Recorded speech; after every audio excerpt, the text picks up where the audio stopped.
So next panel is up with Thomas Crampton, who is has grown up from a blogger into a journalist. No, from a journalist into a blogger. Then we have Stéphanie Hospital from Orange, who is Vice President Marketing and Business Development.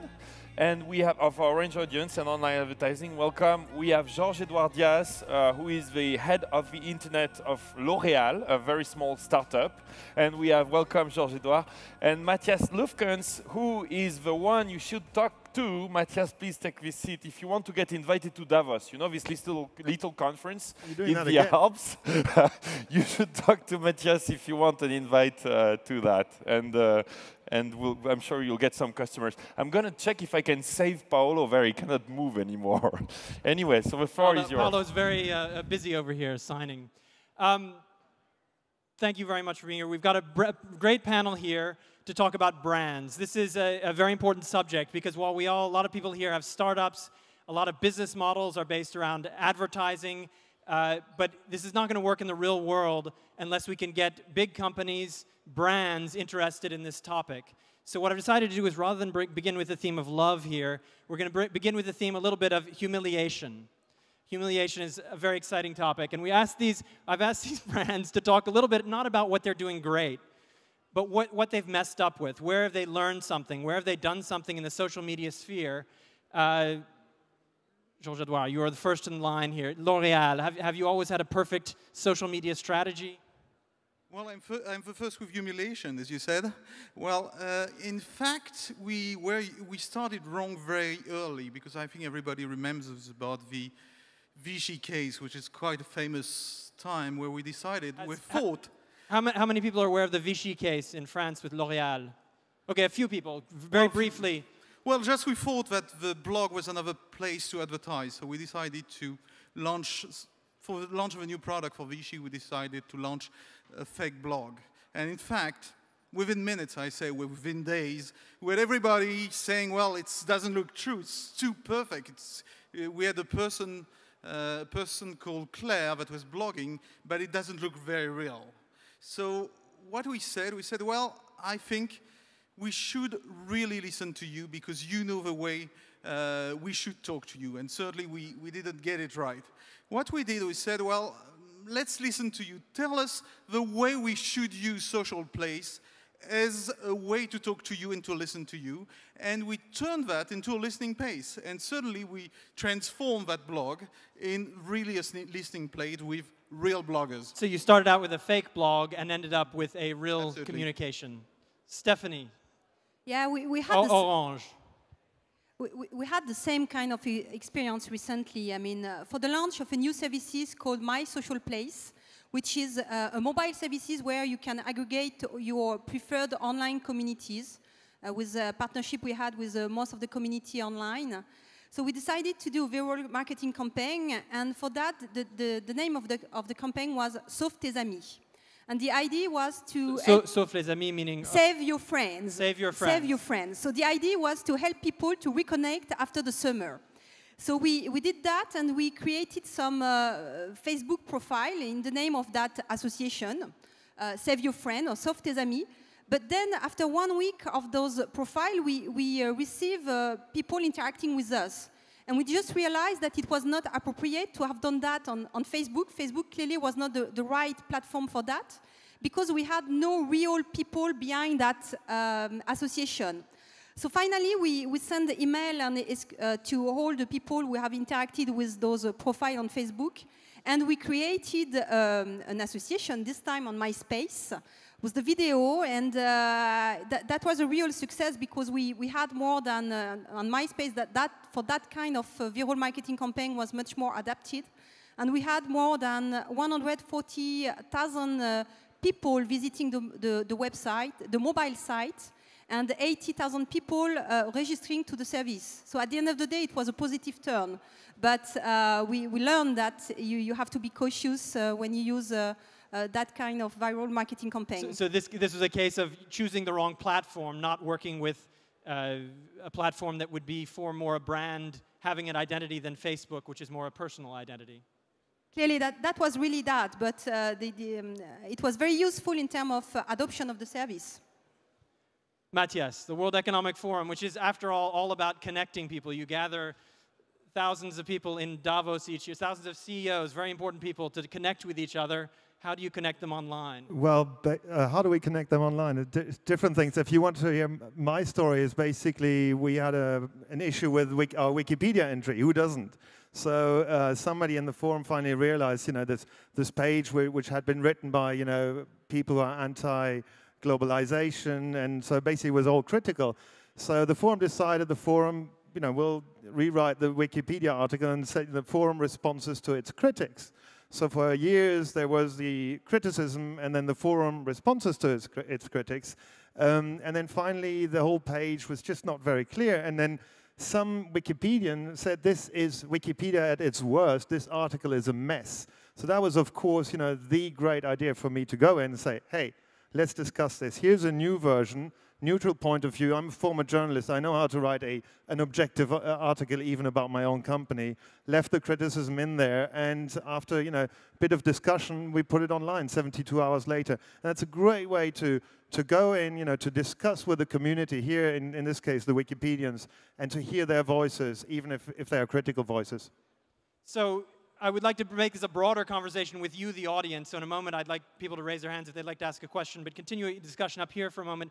What is the role of a brand in a social media? Because social media, after all, is all about people connecting each other. It's about friendships. Facebook, I'm linked into my 5,000 closest friends.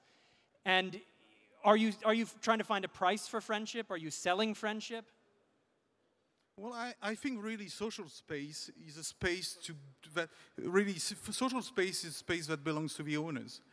And basically the fundamental question for us is whether it's really a place where we should advertise. In fact, we don't want as a brand to be intrusive. We want to be really a service.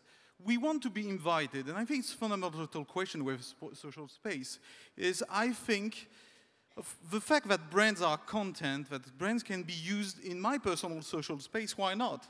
But as long as I'm invited, I think that's a fundamental question today. We don't want to be intruders in this privacy.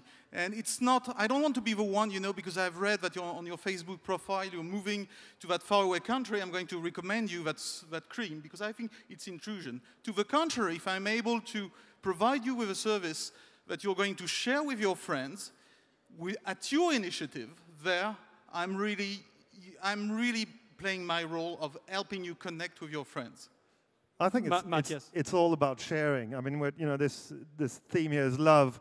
In a relationship, you share. So you share with your customers, the company. I mean, the World Economic Forum, what are we sharing? We're actually sharing our pictures on Flickr. We put it onto Creative Commons. And, it's a great way to create a community, to make friends. So it is. So you distribute the photographs you've taken at the World Economic Forum on Flickr? All the photographs from all our meetings, either in Davos or the regional summits, are on Flickr, under Creative Commons license, commercial use. Go ahead, use them, please. Be my guest. It's a great way to share, and it's a great way to. I mean, what happens on the other hand, we're losing control. But I think this is all about, you share, you lose control, but you create a community. Stephanie. As for Orange, it's a little bit different. As in our DNA, we are a digital media. We are a social media. I mean, we help people to connect on a day-to-day basis, to make interaction, to make call. So, I mean, we are naturally digital. We are digital on the mobile. We are digital on the website. I mean, with the community of people that on a monthly basis go on those websites. And we try more and more to help people to simplify their digital life. So, yeah, I mean, so it's natural for us to use digital media because we are a digital media. And then I'd like to take a question from the floor. Yeah, 1 second first, Georges-Edouard. You finish your... Yeah, I think there's also a question of reciprocity. The fact that you always ask, as a brand, your customers to be loyal to you. And sometimes you should ask you the question, are you really loyal to your customers, by providing the service that they're expecting? And it's all about listening, learning, and running your marketing by iteration, by really understanding what your customers want. Okay, we want to listen to this member of the audience. Please identify yourself. Hi, my name's Axel Schmigelo. It's not my first question. I'm from 7Load. I run a social media website, and what we try to do differently is to have to really offer advertisers a better way to reach audiences that are important to them in a very relevant context. So I really liked what you just said, coming from two large brands. However, if you look at the practice of media spending in your industry, the way it still works, at least this year, let's see how it works out next year, is companies like your company spend 100 million euros on advertising, of which maybe 10 go into online advertising and 90 go into TV advertising and print advertising, of which a large portion, I've seen that advertising without ever buying a women's cream or except maybe for my wife. When will the moment come that you will shift dramatically your budgets to interact with your customers? And the issue we usually get with that is that classic advertising decision makers say, oh yeah, but you don't have the reach. But what the hell is 2 million reach if you only actually should get 200,000 people who really could be your customers? It's not really about traditional and new forms of media. It's about digitalizing the way we do media. It's moving to a philosophy that was essentially push, push, push, to a philosophy which is pull, pull, pull. And in that case, I really feel that social media is a place where you can do things as long as you're expected. And by the way, when I go to Facebook, I see a lot of groups that have been created by users, not by people from L'Oreal, that are about L'Oreal products. And this thing began a few years ago in Brazil with Orkut, where basically we saw a lot of our consumers joining forces and saying, well, we want also to talk about brands because brands are a daily part of our conversation. And there we feel that we're invited, and there we feel that we can play a role, by invitation only. But if you want to do that, you need to create the confidence for brands that is useful and that there's a return on investment to invest on social media. So, and this is the duty of all of us to make this trust and to give also a good way of monitoring how this this digital advertising spend could be very well used on social media. So make 7Load seem more valuable to people. How difficult is it to sell social media internally in your organizations? Because that's a very important difficulty. If you're 7Load going to try and sell this, what are the kinds of messages that need to say? I think, well, it's not that difficult to sell, because I would say that any marketer, any advertiser within our group would love to rush into social media. The question which is difficult to really make them understand whether they deserve that space. Because there are brands that deserve to be in social medias. There are brands that don't deserve to be there just because it's not their philosophy. So there's social brands and anti-social brands? Well, no, not anti-social. There are brands that are there to show their expertise to others, that are more on the educational side, and there are brands that are more on the conversational side. And not all brands are about connections. Okay, another quick question from the audience here, very front row, good students. Come up to the stage and take the microphone quickly, please, because we have very short time. Hi, I'm Chris Hewer, founder of Social Media Club. It's great to see you guys get it. So the challenge seems to be inside your organization is the middle management. The people who don't have the power, don't have the control, and are filled with fear. So what do you think we can do with those people in the middle of the organization who are really the ones getting disintermediated out of this process to help them understand the vision that you have? This brings us back to our theme a little bit, which is moving from fear to love. How do we move these middle people from fear into love? You need to make them feel that they can monitor what is happening. That is the best way to interact with their customer. It's the best way to have the customer creating with us the new services. As long as you explain that to all the product manager, to all the marketing manager, that the digital is the best way to do that and to have this one-to-one conversation with customers, then they become to love the digital and to love to interact with customer. Well, I think one of the solutions to that is that you don't learn marketing in books, not anymore. So the fact that we're trying to do now is to understand that we learn really marketing with our customers. If you want to be loved as a brand, you need to have that sensitivity which makes a brand like a real human being. You have to be sensitive enough to be connected to your customers. You have to turn into, you have your own antennas and to perceive what your customers are really expecting for you. So it's really an iterative process that we all learn. That's true that it's quite difficult in the middle generation because these people were not born with a mouse in their hand. But they soon learn, because as soon as they will have children, that they will push them and really tell them the way they understand, the way they love brands, because even if they don't watch traditional television or whatever, they love brands and they talk about brands. So certainly we will all understand that it's necessary to change the way we advertise now. 2 more minutes. And is there one last question from the audience? We have a question over here. Is there a microphone?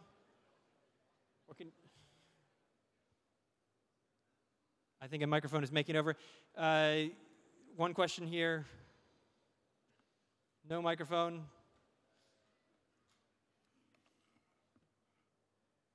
If you can run to the shout stage. Your question. Shout your question, and I will repeat it.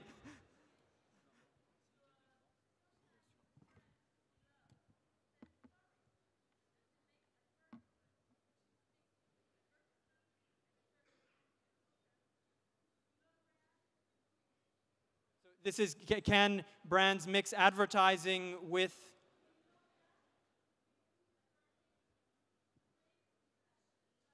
Will you do advertisements, L'Oreal do advertisements to create passion and love? I think advertainment, as you said, is really something very important. Brands are content. And when I have Jane Fonda, for example, not doing a 30-second spot, but talking about her experience as a woman, as sharing that experience with others, that's a great way to create the type of information, the type of content which is really useful to our users. We should understand now that advertising for our customers is part of the experience. And they, in a way, they have to feel that they really understand, that they really deserve advertising, they appreciate it, they value it. So we have to really bring added value for this advertising, and I think that advertainment is a great way to do it because we bring the experience further down. Okay, well, we brought this around to love. There's been a lot of love in the room, and I know a lot of you would love to ask questions, but I know that our panelists are very welcome. A mob scene down here like Paulo Coelho just got. They're willing to give autographs, yes? Yes, they're willing to give autographs off here on the stage, so please give a round of applause for our brands who came up here to be humiliated and loved.